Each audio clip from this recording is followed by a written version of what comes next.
Dragon Ball Daima continues its thrilling march towards an explosive finale, and episode 16 titled Degasu proves to be one of the most crucial entries in the saga. After weeks of build-up, lore-heavy episodes, and intense battles, the stakes have never been higher. With Goku and his companions finally reaching Gomah's palace, the confrontation they've been waiting for is just within reach. However, standing in their way are the Ginyu Force ripoff, the mighty Gendarmerie Force, and the cunning schemer Degasu, who is now all set up to act on his own ambitions. Following episode 15's deep dive into the history of the Third Eye and the Demon Realm's dark past, episode 16 shifts the focus to action, strategy, and betrayals while still delivering shocking revelations that reshape the stakes. This episode does an excellent job of balancing these elements while also providing significant character moments. It not only offers intense combat and strategic power plays, but also unveils game-changing truths about Degasu's true motives and the future of the Demon Realm. With only a handful of episodes left, Daima's final arc is shaping up to be a wild ride, and the pieces are falling into place for an epic showdown. Let's break down the episode and discuss the highs and lows, surprises, and foreshadowing that's leading to Daima's endgame. But before diving deeper into this episode, if you're looking for a place to discuss all the hype, share theories, or just connect with fellow fans, join our Discord server, Hype's World. It's the ultimate hub for Dragon Ball enthusiasts. Don't miss out on the discussions, check the description for the link. The episode begins as we see our heroes deciding on what to do next, whether they should go grab the final Dragon Ball from the Tamagami or rescue Dende first. Piccolo and Shin express their concern for Dende, so everyone decides to go rescue him first. Meanwhile, Degasu sneaks into the room where Dende is kept hostage. He picks up baby Dende, but his cry annoys him.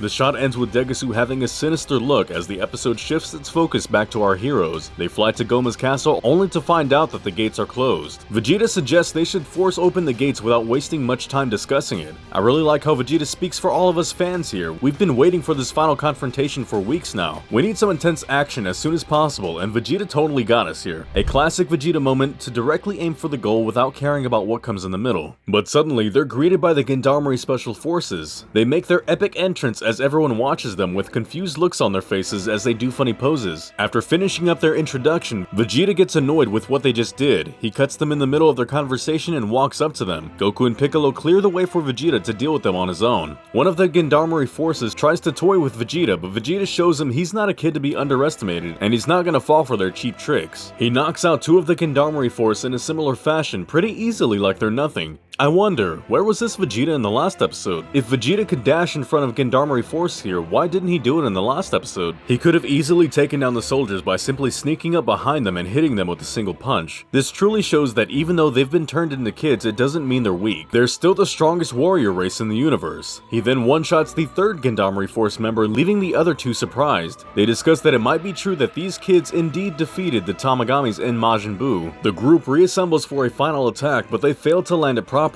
That brings us to the end of Vegeta vs Gendarmerie Special Forces. Well, I guess Daima suddenly decided to pace things up from usual. Had it been one of the early Daima episodes, I can't imagine our heroes taking these guys down so quickly. It probably would have taken them almost half of the episode or maybe the entire episode to cue in some unnecessary jokes and gags to make it lengthier. But it's good that this one ended quickly because there are a lot of things to focus on now that we're in the final few episodes of Daima. The gang captures the Gendarmerie Force and ties them up as Vegeta blasts open the door to the castle. However, it seems Goku felt hungry, so he took the potato chips from the Special Forces. I mean, yeah, if you think about it, when was the last time we saw Goku eat something in Daima? Feels like forever, right? Meanwhile, the lady who took Hybis's belt wanders around in the castle searching for her way. She reveals that it was indeed Degasu who hired her to get the belt from Hybis. The eyeball starts moving, which scares the lady, so she starts to run while searching for Degasu. Bulma suggests Goku, Vegeta, Piccolo, and Shin should go save Dende alone, while she along with Neva and King Kadan's army should take cover as they might stall them in their rescue mission. The guys agree, so they head into the castle. Pansy and Glorio leave with Bulma and the others, but Pansy takes some time to rethink and decides to head into the castle with Goku and the others. Glorio thinks of going in too. On the other hand, Degasu notices something from the window and then starts walking towards somewhere. Meanwhile, Vegeta and Piccolo ask Goku to focus and search for Dende's key signature. He notices that Dende's key is nearby and guides the way. Pansy follows them along. Well, this explains that Goku can still detect ki and still perform instant transmission if he wants wants to. I have no idea why he didn't use it in the earlier episodes. If Goku could sense ki of someone as weak as Dende, I don't get why he didn't try to lock onto Gomah or any other powerful ki signature in the castle earlier. That would have easily got them in, skipping the previous episode's fight against the army. It's not like he couldn't have given it a try. Maybe he could have even sensed Dende's ki. But anyway, I guess that's what the plot demanded back then, and maybe this is what it demands now. They finally come face to face with Degasu, who planned to leave the castle with Dende using the military airplane. He threatens Goku and the others not to move an inch or he will not spare Dende's life. Shin advises his brother to stop this foolishness, but Degasu turns him down. He comments that it's been over a millennia since the last time he saw Shin. Shin asks Degasu's real ambition, and he reveals that he wants to become the next king of the Demon Realm. Well, what do we have here? Everyone wants to become the Demon King, it seems. But it's not very surprising, if you think about it. Everyone wants power and authority. So yeah, it's natural for everyone to be in the race to become the Supreme Demon King. This revelation makes me wonder what Degasu would have wished from Shenron if he got a chance. As per the deal, Gomah would have wished for the third eye and the second wish, leaving the third and final wish for Degasu. It would have been interesting to see what and how he could have made his wish to Shenron, probably to trap Gomah in the mortal realm while he gets to rule the demon realm? That reminds me of those. Anyway, jokes apart, Shin asks Degasu why a Glin like him wants to become the Demon King, to which he answers by saying that Glins always seek to claim higher positions in the system, and that's what Shin has been doing in the outside world as well as the Supreme Kai of the universe. Goku asks an obviously hilarious question to Shin about his job, and he describes his job by saying that he maintains peace and order in the universe. Meanwhile, Gomah is totally taken aback by Degasu's actions. He thinks there might be more to it than meets the eye. He wonders if Degasu had always been planning to betray and abandon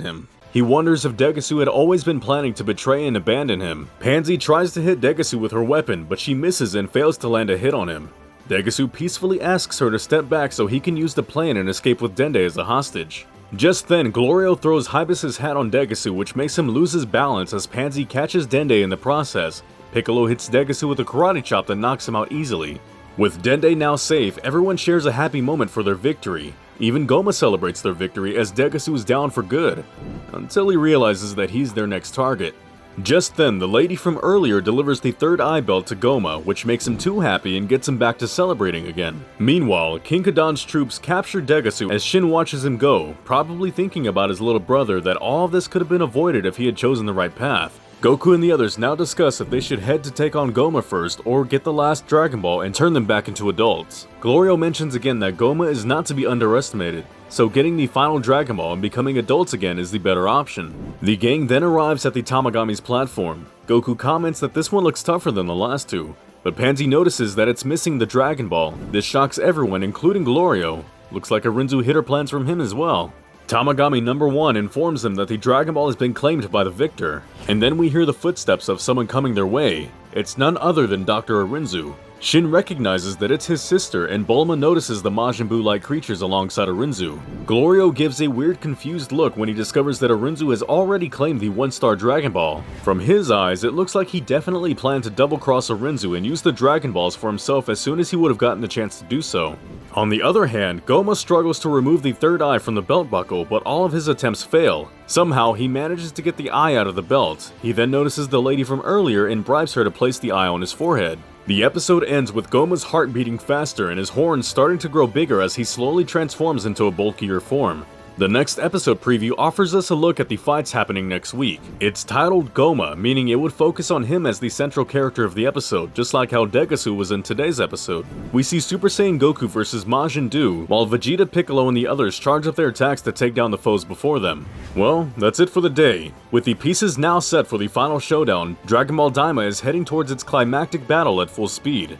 This episode did a great job of maintaining tension while delivering fast-paced action, strategic twists, and key revelations. Unlike earlier episodes that leaned more into the build-up, this one wastes no time in pushing the story forward, eliminating distractions and setting the stage for the decisive battles ahead. It effectively shifts focus between multiple conflicts without losing momentum, balancing humor with tension in classic Dragon Ball fashion. Degasu's downfall, Gomah's impending transformation, and the unexpected betrayal of Dr. Arinzu to Glorio all signal that the next few episodes are going to be absolutely wild. The question now is, will our heroes regain their adult forms in time, or will they have to face these overwhelming threats as they are? What did you think of this episode? How strong do you expect Gomah to be now that he's got the third eye? More importantly, who will be the one to bring him down?